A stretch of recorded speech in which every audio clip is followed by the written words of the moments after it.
E o fim de semana foi de virada total no tempo em grande parte do país. Enquanto algumas regiões nem parecem que estão no verão, outras enfrentam chuvas torrenciais. Vamos com as informações do tempo com Marco Antônio Mendes já posicionado aqui. Muito boa noite, meu caro. Tem cidades em que já choveu quase o que era esperado para todo o mês? Pois é, Yuri. Boa noite para você que acompanha a gente também. Pois é, Yuri, chuvas torrenciais em algumas cidades, principalmente cidades da região sudeste, há pelo menos 3 dias, chuvas volumosas que praticamente não estão parando, que estão nessas regiões. O estado mais atingido nesse momento é o Espírito Santo. Mais de 10 cidades estão passando por problemas por causa da chuva persistente e também volumosa.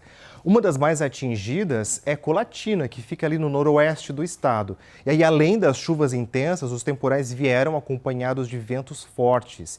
E alguns moradores registraram como ficaram suas casas depois da tempestade. Uma delas teve o telhado arrancado e a estrutura completamente danificada.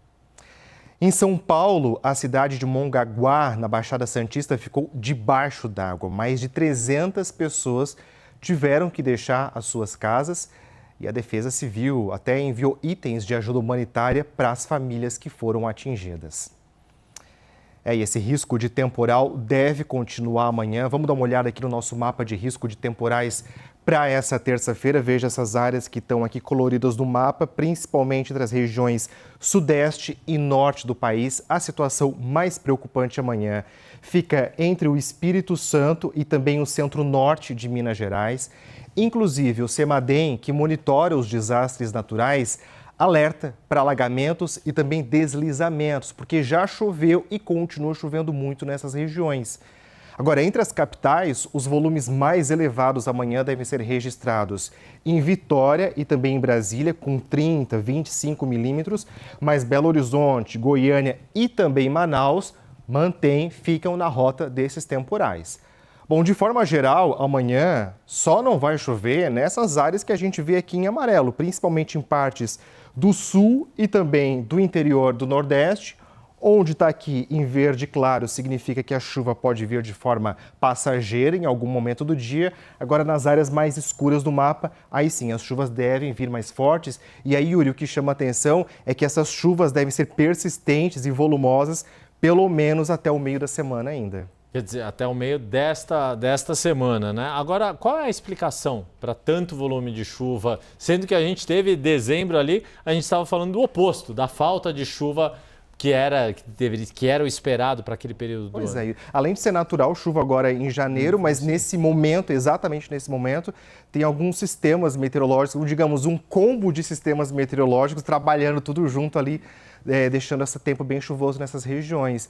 Vamos dar uma olhada aqui na nossa imagem de satélite, entender? Olha só, tem uma frente fria que está praticamente parada aqui na costa do Sudeste, acabou formando um corredor de umidade que praticamente aqui, ó, atravessa o país. Isso aqui é a zona de convergência do Atlântico Sul, representada por essa escadinha aqui, ó. É um sistema que é bem comum mesmo no verão, deixa o tempo instável por vários dias seguidos.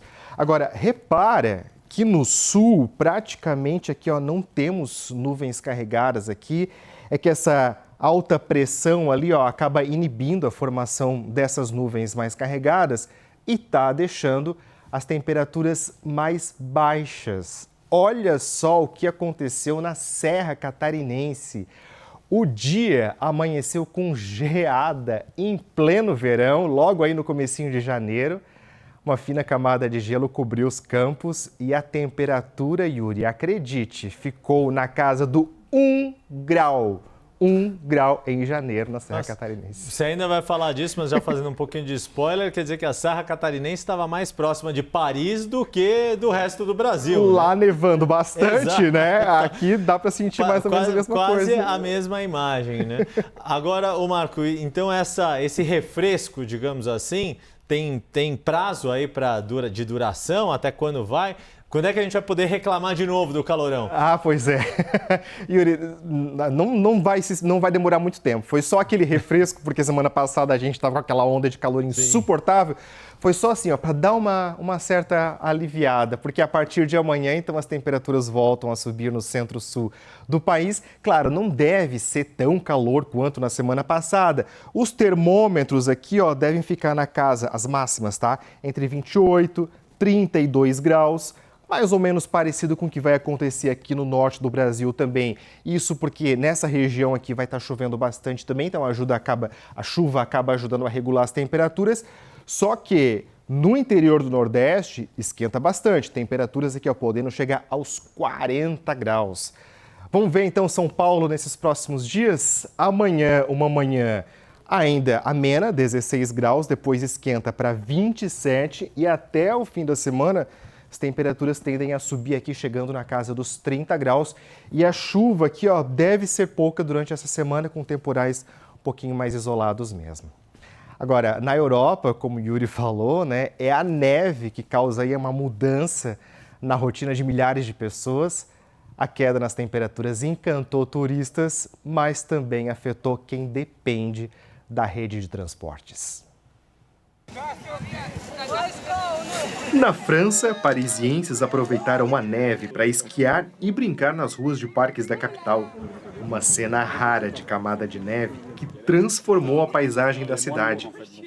O fenômeno encantou moradores e turistas e deu um tom aos cartões postais de Paris e inspirou a montagem de bonecos de neve.